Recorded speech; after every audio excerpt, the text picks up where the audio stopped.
नमस्कार दोस्तों, भारत के भूगोल की इस सीरीज में हम लोग भारत में कृषि तथा फसलों का अध्ययन कर रहे हैं। भारत में कृषि एवं फसलें की जो क्लास है ये कई दृष्टियों से बहुत महत्वपूर्ण है।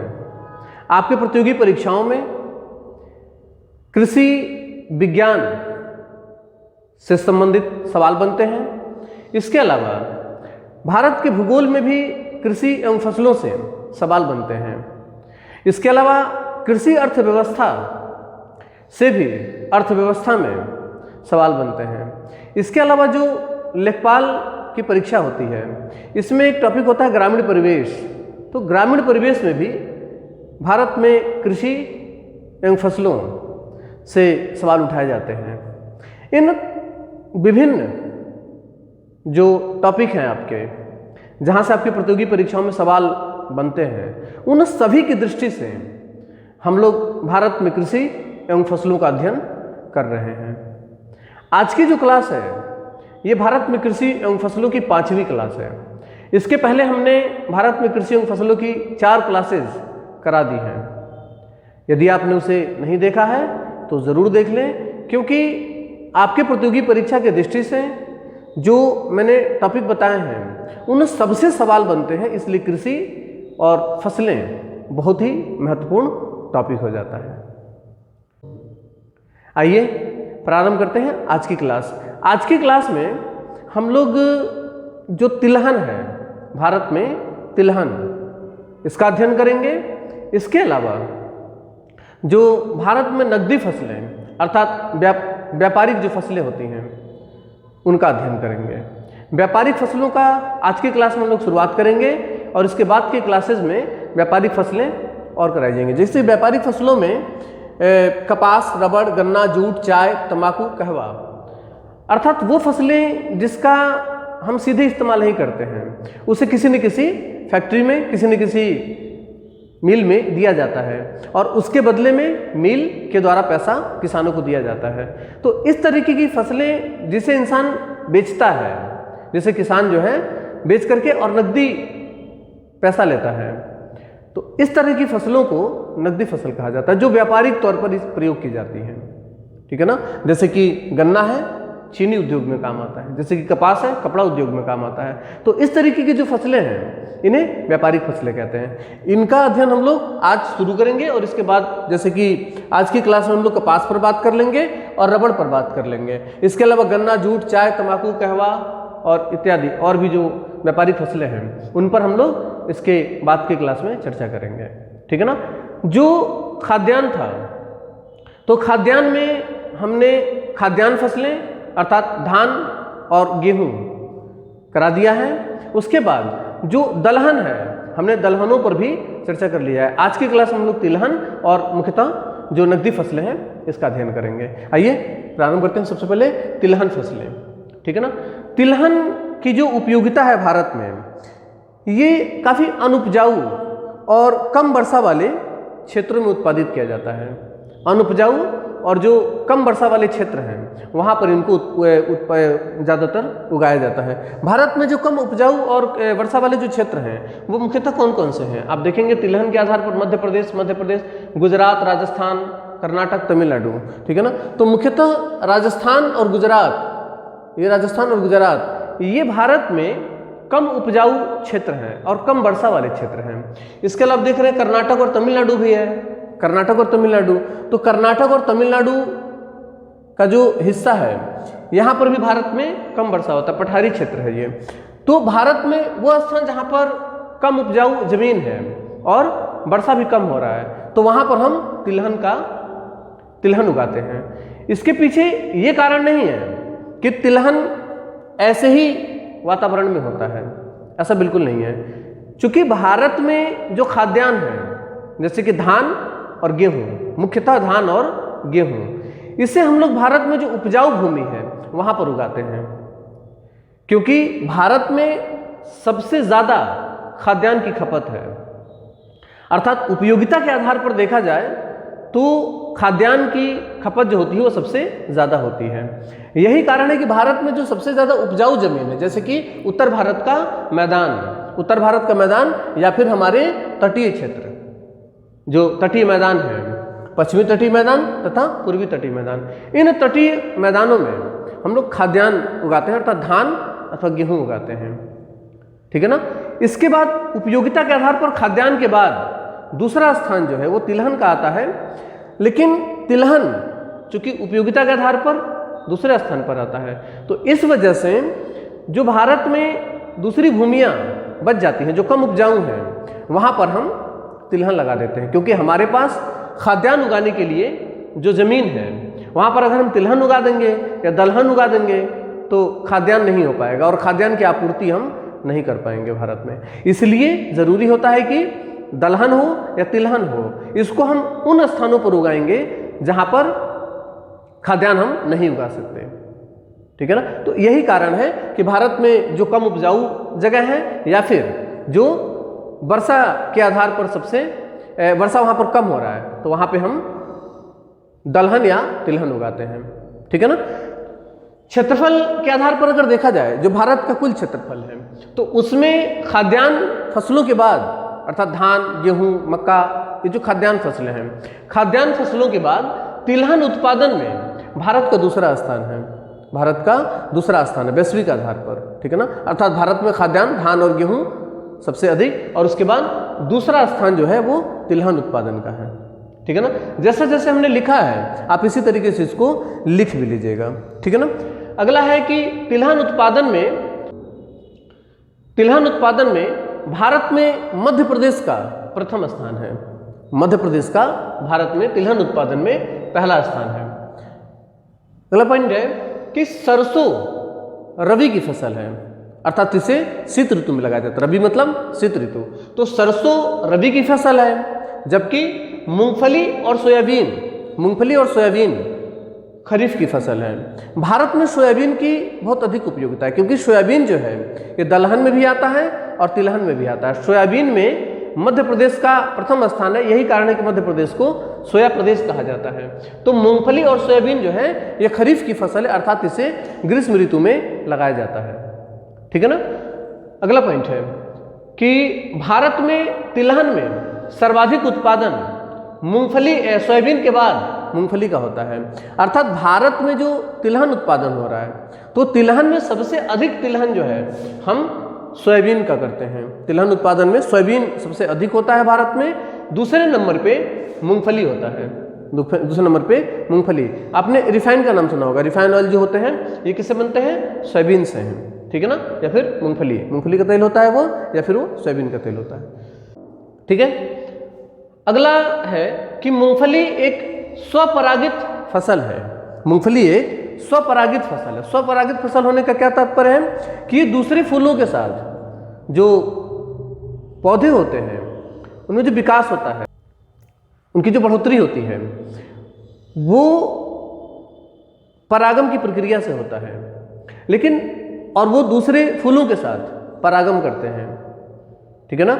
लेकिन जो मूंगफली होता है, मूंगफली स्वपरागित फसल होता है, अर्थात ये दूसरे पुष्पों के साथ परागम नहीं करता है, ये अपने ही पुष्प के साथ परागम करेगा। यही कारण है कि इसे क्या कहा जाता है? स्वपरागित फसल कहा जाता है। बहुत ही महत्वपूर्ण पॉइंट है, इसे आप ठीक से नोट कर लेंगे, याद रखेंगे। पूछा जाता है कि निम्नलिखित में से कौन स्वपरागित फसल है, तो स्वपरागित फसल है मूंगफली। ठीक से याद रखेंगे इसको, ठीक है ना। अगला है कि सूरजमुखी के तेल में 64% लाइनोनिक अम्ल पाया जाता है। 64% लाइनोनिक अम्ल पाया जाता है। ये लाइनोनिक अम्ल क्या करता है? दो तरीके के फैट होते हैं, एक गुड फैट, बैड फैट, अर्थात वो जो शरीर में चर्बी बढ़ा रहे हैं, और दूसरा जो शरीर के लिए, वसा के लिए अनिवार्य है। तो जो शरीर में वसा के लिए अनिवार्य है उसे गुड फैट कहा जाता है, और जो शरीर में सिर्फ चर्बी बढ़ा रहा है, फुला रहा है, तो उसे बैड फैट कहा जाता है। तो वो कोलेस्ट्रॉल, जो कोलेस्ट्रॉल होता है, इसको कम करने का काम करता है। कौन? लाइनोनिक अम्ल। और ये किस में पाया जाता है? सूरजमुखी के तेल में पाया जाता है। अर्थात मनुष्य के शरीर के लिए, अर्थात खाने के लिए जो सबसे बेहतरीन तेल है वह है सूरजमुखी का तेल, क्योंकि इसमें 64% लैनुनिक अम्ल पाया जाता है जो कि कोलेस्ट्रॉल को कम करने में सहायक होता है। ठीक है, ये भी पूछा जाता है कि सबसे अधिक लैनुनिक अम्ल किस तिलहन में पाया जाता है, किस तिलहन में पाया जाता है, तो सही आंसर होगा सूरजमुखी के तेल में। ठीक है ना। अगला है कि सरसों के तेल में तीखापन, क्या तात्पर्य है? जब आपने देखा होगा सरसों जब मशीन से निकाला जाता है या सरसों का डब्बा जब खोलते हैं तो आंखों में वो लगता है, उसकी एक छाछ आती है, उसे तीखापन होता है। तो वो जो तीखापन आ रहा है सरसों के तेल में वो किसके कारण आता है? यहाँ पे लिखा है आइसोथायोसाइनेट। आइसोथायोसाइनेट की वजह से सरसों के तेल में तीखापन आता है। ठीक है ना, तो ये भी एक महत्वपूर्ण कारण होता है। अगला है कि सरसों के तेल में एरुसिक अम्ल पाया जाता है। सरसों के तेल में, ये बहुत महत्वपूर्ण है, सरसों के तेल में एरुसिक अम्ल पाया जाता है। एरुसिक अम्ल क्या कार्य करता है? एरुसिक अम्ल भी जो मानव का शरीर होता है उसके लिए नुकसानदेह होता है। आपने देखा होगा कि जब भोजन तैयार किया जाता है, सब्जी तैयार किया जाता है तो उसमें सबसे पहले तेल डाला जाता है और तेल जब गर्म होना शुरू होता है तो उसमें झाग निकलना शुरू हो जाता है। तो कई लोग या कई महिलाएं क्या करती हैं कि जैसे उसमें झाग बनना भी शुरू ही हो रहा है, गर्म हुआ हल्का सा, और उसमें बाकी चीज़ें डाल दी जाती हैं। ये एक गलत प्रक्रिया होता है। तेल में जब तक झाग बनता है, ठीक है ना, तब तक उसमें दूसरी चीज़ें नहीं डालनी चाहिए। तेल जब पूरी तरीके से गर्म हो जाए, उसमें झाग बनना बंद हो जाए, उसके बाद उसमें सब्जी या जो भी चीज़ें उसमें अंदर डाली जाती हैं उसके बाद डालनी चाहिए। ये जो झाग बन रहा है ये मानव शरीर के लिए नुकसानदेह होता है। वो क्या होता है? एरुसिक अम्ल होता है।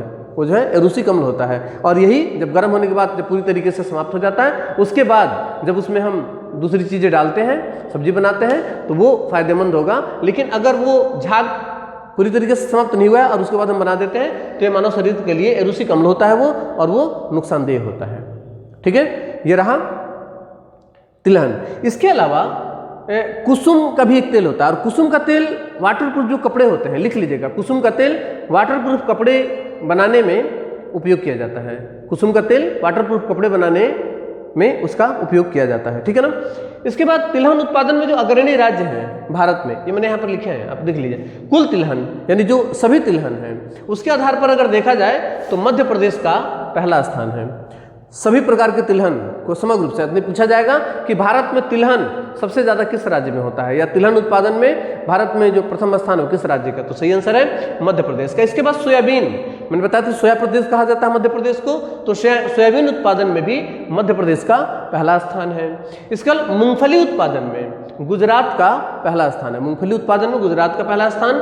सरसों उत्पादन में राजस्थान का पहला स्थान है। सरसों उत्पादन में राजस्थान। इसके अलावा सूरजमुखी का जो उत्पादन है ये कर्नाटक में सबसे ज्यादा होता है, अर्थात सूरजमुखी के उत्पादन में कर्नाटक का पहला स्थान है। इसके अलावा जो नारियल है, नारियल का उत्पादन, नारियल एक क्षारीय पौधा होता है, ठीक है ना, तो नारियल उत्पादन में तमिलनाडु, और नारियल का तेल भी होता है, इससे सब्जी बनती है, ठीक है ना, इसे भोजन में भी इस्तेमाल किया जा सकता है।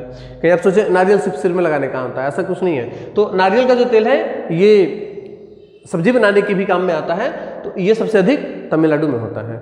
ठीक है ना, ये रहा भारत में तिलहन। इसके अलावा हम प्रारंभ करेंगे आज से, आज ही की क्लास में, नकदी फसलें, जिसे व्यापारिक फसलें भी कहा जाता है। व्यापारिक फसलों का तात्पर्य है कि वे फसलें जिनका उपयोग किसान जो है वो नकदी पैसों के लिए करता है, अर्थात उसे उगाएगा, उसे काटा जाएगा, उसे किसी मिल या फैक्ट्री में दिया जाएगा और उसके बदले में फैक्ट्री उसे नकदी पैसे किसानों को प्रोवाइड कराएगी, उसे उपलब्ध कराएगी। ठीक है ना, तो इस वजह से जो व्यापार में जो उपयोग होने वाली फसलें हैं भारत में, उनको हम व्यापारिक फसलें कहते हैं, जिसके अंतर्गत कौन कौन सी, जैसे कि कपास, रबड़, गन्ना, जूट, चाय, तंबाकू या कहवा, कहवा से कॉफी बनता है। ठीक है ना, तो ये जो जैसे कपास है, कपास से कपड़ा बनता है। इसके अलावा रबड़, रबड़ आप समझ ही रहे होंगे। इसके अलावा गन्ना, रबड़ दोनों तरीके से बनता है। रबड़ कृत्रिम भी होता है, अर्थात उसे बनाया भी जा सकता है, और प्राकृतिक भी होता है। तो यहाँ पर हम बात कर रहे हैं जो प्राकृतिक रबड़ होता है वो एक पौधे से बनता है, रबड़ का पेड़ होता है, तो उससे बनाया जाता है। इसके अलावा गन्ना, गन्ना से चीनी। इसके अलावा जूट, जूट से भी जो रस्सी है या फिर जो क्या नाम है कपड़ा बनाने के काम आता है। इसके अलावा चाय, तंबाकू और कहवा, कहवा से कॉफी तैयार किया जाता है। तो ये जो फसलें हैं ये भारत में व्यापारिक फसलें कहलाती हैं। आइए प्रारंभ करते हैं। कपास, कपास एक मालवेसी कुल का पौधा है। कपास जो है किस कुल का, मालवेसी कुल का पौधा है। पूछा जाता है कपास किस कुल का पौधा है, तो कपास जो है मालवेसी कुल का पौधा है। इसके अलावा भारत में जो कपास की खेती होती है, इसके अंतर्गत सर्वाधिक क्षेत्रफल, यानी कि कपास क्षेत्रफल के आधार पर देखा जाए तो भारत में सबसे ज़्यादा लगाया जाता है, लेकिन चूंकि मिट्टी भारत की उस के अनुकूल नहीं होती है, जिसकी वजह से भारत में कपास बहुत ज़्यादा मात्रा में नहीं हो पाता है, ठीक है ना। तो लगाया तो ज़्यादा जाता है, अर्थात क्षेत्रफल के आधार पर अगर देखा जाए तो यहाँ पे दिखा है कि कपास की खेती के अंतर्गत सर्वाधिक क्षेत्रफल भारत में, परंतु उत्पादन में चीन के बाद भारत का दूसरा स्थान है। अर्थात उत्पादन की अगर बात की जाए, यानी कि भारत में क्षेत्रफल के आधार पर सबसे ज़्यादा क्षेत्रफल में हम लोग कपास लगा देते हैं, लेकिन उत्पादन की दृष्टि से जब हम बात करेंगे तो दूसरे नंबर पर आ जाएगा चीन, पहले नंबर पर आ जाता है। अर्थात चीन जो है कपास उत्पादन में पहले नंबर पर आता है, दूसरे नंबर पर भारत आता है, ठीक है ना। लेकिन क्षेत्रफल की दृष्टि से भारत पहले नंबर पर आएगा। बहुत ही महत्वपूर्ण आंकड़े हैं ये, आप इसे ठीक से, जो भी हम लोग भारत में फसलें पढ़ रहे हैं इसमें राज्यवार आंकड़े बहुत महत्वपूर्ण होते हैं, इसलिए आंकड़े पर आप लोग ज़्यादा गौर करेंगे। जब भी आंकड़ों की बात की जाए उसे ठीक तरीके से आप लोग नोट कर लिया करें। इसके अलावा भारत में जो कपास होता है ये काली मिट्टी में पाया जाता है, ये लावा मिट्टी में पाया जाता है, ठीक है ना। भारत में जो लावा मिट्टी क्षेत्र है वो मुख्यतः गुजरात और गुजरात के अलावा ये महाराष्ट्र का क्षेत्र है, और यहाँ पर सह्याद्री, मैंने बताया था ये जो क्षेत्र है ये सह्याद्री का क्षेत्र है, और सह्याद्री में सह्याद्री जो है मैंने बताया था इसका इस पूरे क्षेत्र का अर्थात प्रायद्वीपीय भारत का ही जो निर्माण हुआ है वो लावा के दरारी उद्भेदन प्रक्रिया से हुआ है। अर्थात जब दोनों गोंडवाना चट्टाने का विखंडन हुआ था, अफ्रीका से टूट करके जब ये अलग हुआ था तो पहले उसमें दरार पड़ा था और उसमें से लावा निकल करके अफ्रीका वाले हिस्से में भी और भारत की इस वाले हिस्से में भी फैलता चला गया, और उसी के सूखने से अर्थात लावा चट्टाने हैं ये, और ये आग्नेय चट्टाने हैं, अर्थात ये काली मिट्टी है, ठीक है ना। इसी के अपरदन से काली मिट्टी का निर्माण, अर्थात टूटने फूटने से काली मिट्टी का निर्माण होता है। तो यही कारण है कि भारत का ये जो मुख्यतः तटीय क्षेत्र है यहाँ पर सबसे ज़्यादा कपास होता है, इसी वजह से इसको कपासी मिट्टी भी कहा जाता है। कपास काली मिट्टी में कपास की खेती अधिक होने के कारण इसको काली मिट्टी के नाम से भी जाना जाता है। तो यहाँ पर कपास सबसे अधिक होता है। तो होगा देखेंगे यहाँ पर लिखा है कि भारत के लावा मिट्टी वाले क्षेत्र कौन कौन से लावा मिट्टी वाले क्षेत्र हैं, देखेंगे गुजरात के अलावा महाराष्ट्र, इसके अलावा आंध्र प्रदेश, और थोड़ा सा इलाका इसका पंजाब का भी आता है, ठीक है ना। तो ये जो है यहाँ पे लावा मिट्टी वाले क्षेत्र है, यहाँ पे कपास जो है सबसे अधिक होता है। कपास की खेती में भारत में गुजरात का पहला स्थान है। कपास की खेती में भारत में गुजरात का पहला स्थान है, अर्थात भारत में जो कुल कपास का उत्पादन होता है, भारत में कुल कपास के उत्पादन का 34% उत्पादन सिर्फ गुजरात करता है। दूसरे नंबर पे महाराष्ट्र आता है, दूसरे नंबर पे महाराष्ट्र आता है, और पहले नंबर पे कपास के उत्पादन में गुजरात पहले नंबर पर आता है। कपास में रेसेस पाए जाते हैं, ये बहुत महत्वपूर्ण सवाल है। ये बॉटनी से रिलेटेड, अर्थात जो वनस्पति विज्ञान है वहाँ पर भी एक बहुत महत्वपूर्ण सवाल बनता है। जीव विज्ञान और वनस्पति विज्ञान से को रिलेट करके यहाँ पर एक सवाल बनता है, पूछा जाता है कि जीवों में सबसे बड़ा जो कोशिका होती है वो किस जीव का होता है, शुतुरमुर्ग के अंडे का होता है, ठीक है ना। इसी तरीके से वनस्पति विज्ञान में पूछा जाता है कि किस वनस्पति या किस पौधे के रेसेस सबसे बड़े होते हैं, सबसे लंबे होते हैं। तो कपास के जो रेसेस हैं ये सबसे लंबे होते हैं, ठीक है ना। कपास की जो रेसे की लंबाई होती है वो 2.5 से 5 सेंटीमीटर तक हो सकती है, 2.5 से 5 सेंटीमीटर। ये भारतीय कपास के रेसे की लंबाई है। भारतीय कपास के रेसेस की जो लंबाई है वो 2.5 से 5 सेंटीमीटर तक हो सकती है। लेकिन अगर अमेरिकन कपास होगा, ठीक है ना, तो अमेरिकन कपास के रेसे की जो लंबाई हो 5 सेंटीमीटर से भी अधिक होता है। अमेरिकन कपास की जो रेसेस है उसकी जो लंबाई होगी वो 5 सेंटीमीटर से भी अधिक होगी, ठीक है ना। अगला है रबड़, ठीक है ना। रबड़ एक बहुत उपयोगी फसल होता है जिससे रबड़ का उत्पादन किया जाता है। रबड़ एक उष्णकटिबंधीय जलवायु का पौधा है। रबड़ एक उष्णकटिबंधीय जलवायु का पौधा है, और यही कारण है कि भारत में उष्णकटिबंध किसके अंतर्गत आता है, आधा भारत, अर्थात ये जो लाइन है ये 23.5 डिग्री नॉर्थ अर्थात कर्क रेखा है, और कर्क रेखा के नीचे वाला जो क्षेत्र है जिसे प्रायद्वीपीय भारत कहा जाता है, तो प्रायद्वीपीय भारत का जो हिस्सा है ये उष्णकटिबंध के अंतर्गत आता है। यही कारण है कि मुख्यतः इन क्षेत्रों में जो रबड़ होगा वो सबसे अधिक होगा, ठीक है ना। रबड़ के उत्पादन के लिए जो अनुकूल परिस्थितियां होती हैं वो मुख्यतः 3 होती हैं, अर्थात 3 अगर परिस्थितियां हैं तो वहां पर रबड़ जो होगा वो सबसे बेहतर तरीके से होगा। कौन कौन सी? पहला यहां पर होगा उच्च तापमान। पहला जो परिस्थिति होगा लिख लीजिएगा, पहला होगा उच्च तापमान। उच्च तापमान, उच्च तापमान और धूप, यानी कि उच्च तापमान होगा तो जाहिर सी बात है वहां पर धूप अधिक होगा। तो लिख लीजिएगा हेडिंग डाल करके कि रबड़ के उत्पादन के लिए अनुकूल परिस्थितियां, रबड़ उत्पादन के लिए अनुकूल परिस्थितियां। तो पहला होगा उच्च तापमान। इसके अलावा यहां पर 200 सेंटीमीटर से अधिक वार्षिकी वर्षा होनी चाहिए। 200 सेंटीमीटर से अधिक वार्षिक वर्षा, 200 सेंटीमीटर से अधिक यहां पर वार्षिकी वर्षा होनी चाहिए, ये दूसरी स्थिति है। और तीसरा यहां पर स्थिति बननी चाहिए कि लेटेराइट मिट्टी यहां पर अधिक होना चाहिए। लेटेराइट मिट्टी, अर्थात मिट्टी कैसी होनी चाहिए? लेटेराइट मिट्टी होनी चाहिए। अगर ये 3 परिस्थितियां बन रही हैं, लेटेराइट मिट्टी में भी अच्छे, इसके अलावा लाल मिट्टी अगर है तो वहां पर भी रबड़ की खेती की जा सकती है। लेटेराइट मिट्टी या लाल मिट्टी, इन दोनों मिट्टियों में रबड़ की खेती की जाए। अगर ये स्थिति कहीं पर बन रही है, अर्थात उच्च तापमान है, 200 सेंटीमीटर से अधिक वर्षा हो रही है और लाल मिट्टी या लेटेराइट मिट्टी है, वहां पर हम रबड़ की खेती कर सकते हैं। भारत में अगर देखा जाए तो मुख्यतः कर्नाटक, केरल, ये जो मालाबार तट है, मालाबार तट, ठीक है ना, तो इन क्षेत्रों में सबसे अधिक वर्षा होने के कारण मुख्यतः यहाँ पर किसी के ऊपर जो सिलिका पदार्थ होता है उसका निछालन हो जाता है, जिसकी वजह से ऊपर जो है रेत, बजरी, इस तरीके की चीजें बच जाती हैं, जिसकी वजह से यहाँ पर लेटेराइट मिट्टी का विकास हो जाता है। यही कारण है कि भारत में सबसे अधिक जो रबड़ हो रहा है वो किन क्षेत्रों में? इसी क्षेत्र में हो रहा है, केरल और कर्नाटक वाले क्षेत्र में, ठीक है ना। तो ये आप देख रहे होंगे उष्णकटिबंधीय, क्योंकि उष्णकटिबंधीय होगा तो ये स्थिति यहाँ पर बन जाएगी और लेटेराइट मिट्टी भी यहाँ पर पाई जाएगी। तो इस वजह से रबड़ जो है एक उष्णकटिबंधीय जलवायु का पौधा है। रबड़ का मूल निवास भारत में नहीं है। भारत में जो रबड़ है ये लाया गया था किनके द्वारा? बाबा बुदान के द्वारा। बाबा बुदान अमेजन घाटी से रबड़ लेके आते हैं। अमेजन घाटी दक्षिण अमेरिका में अमेजन नदी और उसके आसपास का जो क्षेत्र उसे अमेजन घाटी कहा जाता है।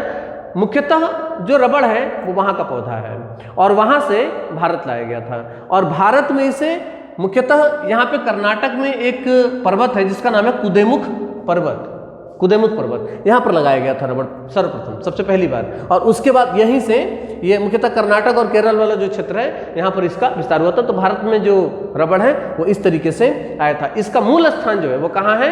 अमेजन घाटी है। पूछा जा सकता सवाल कि रबड़ का मूल स्थान कहाँ है? तो रबड़ का मूल स्थान जो होता है वह है दक्षिण अमेरिका में अमेजन घाटी, ठीक है ना। तो इसका मूल निवास स्थान है अमेजन घाटी। अगला है कि विश्व में सर्वाधिक रबड़ का जो उत्पादन होता है वो थाईलैंड में होता है। थाईलैंड भारत के नीचे, ये उष्णकटिबंधीय क्षेत्र है नीचे का, अर्थात कर्क रेखा के नीचे का जो क्षेत्र है, विषुवत रेखा से और कर्क रेखा के बीच में ये सब उष्णकटिबंध का क्षेत्र होता है। तो यहाँ पर थाईलैंड है, जैसे कि ये है भारत और भारत के बाद यहाँ पर ये म्यांमार का हिस्सा है और म्यांमार के नीचे यहाँ पे थाईलैंड है, ठीक है ना। मैप देखते जाइएगा, यहाँ पर म्यांमार है, भारत, ये म्यांमार और म्यांमार के नीचे यहाँ पर है थाईलैंड, ठीक है ना। तो ये विषुवत रेखा का काफी करीब हो जाता है, ठीक है ना। और चूंकि थाईलैंड जो है समुद्र से भी घिरा हुआ है, इस वजह से वर्षा वहाँ पर बहुत ज़्यादा हो जाता है, जो वही निछालन की प्रक्रिया वहाँ पर प्रारंभ हो जाती है, जिसकी वजह से पर लेटेराइट मिट्टी का विकास हो जाता है या लेटेराइट मिट्टी पाई जाती है। यही कारण है कि विश्व में सबसे अधिक जो रबड़ है वो कहाँ पर होता है? थाईलैंड में। पूछा जाता है कि विश्व में सबसे अधिक जो रबड़ है वो कहाँ पर पाया जाता है या कहाँ पर उत्पादन किया जाता है? तो सही आंसर होगा थाईलैंड में। थाईलैंड में विश्व में सबसे अधिक रबड़ होता है। अगला है कि सबसे बेहतरीन अर्थात सबसे अच्छी किस्म की जो रबड़ होती है वो कौन सी होती है? सबसे अच्छी किस्म की जो रबड़ है वो पारा किस्म की जो रबड़ होती है वो सबसे अच्छी होती है। पारा किस्म की रबड़ सबसे अच्छी पाई जाती है। इसके बाद अलावा भारत में अगर हम सर्वाधिक रबड़ उत्पादन की बात करें तो भारत में सर्वाधिक रबड़ का उत्पादन जो होता है वो किस राज्य में होता है? केरल राज्य में होता है। हमने बताया था क्योंकि केरल में यहाँ पर लेटेराइट मिट्टी पाई जाती है और यही कारण है कि भारत में यहाँ पर सबसे ज्यादा रबड़ पाया जाता है, ठीक है ना। अगला है कि विश्व में रबड़ के प्रति हेक्टेयर उत्पादन में, विश्व में रबड़ उत्पादन की अगर बात की जाए तो प्रति हेक्टेयर उत्पादन में भारत का तो पहला स्थान है। प्रति हेक्टेयर अर्थात कम जगह में बहुत ज्यादा रबड़ हो जाता है, ठीक है ना। तो प्रति हेक्टेयर उत्पादन में भारत का प्रथम स्थान है, ठीक है ना। लेकिन अगर कुल उत्पादन की बात करें, विश्व में जो कुल रबड़ का उत्पादन हो रहा है उस दृष्टि से अगर बात की जाए तो भारत का चौथा स्थान आ जाता है। ये बहुत महत्वपूर्ण आंकड़े हैं, ठीक से समझिएगा कि पूछा जाएगा कि विश्व में रबड़ के प्रति हेक्टेयर उत्पादन भारत का कौन सा स्थान है, तो प्रति हेक्टेयर उत्पादन में विश्व में भारत का पहला स्थान है, लेकिन कुल उत्पादन में, कुल रबड़ उत्पादन में वैश्विक आधार पर भारत का चौथा स्थान है, ठीक है ना। रबड़ का जो उत्पादन होता है या रबड़ जो बनाया जाता है, ये रबड़ के पेड़ का जो पत्ता होता है, जब उस पत्ते को तोड़ा जाता है तो उसमें से दूध निकलता है, उसी दूध से रबड़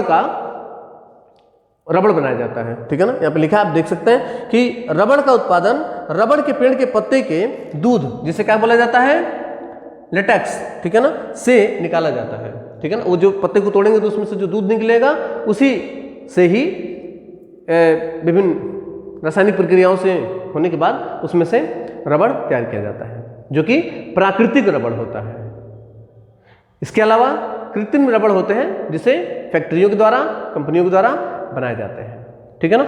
ये रहा है आपका कपास और रबड़।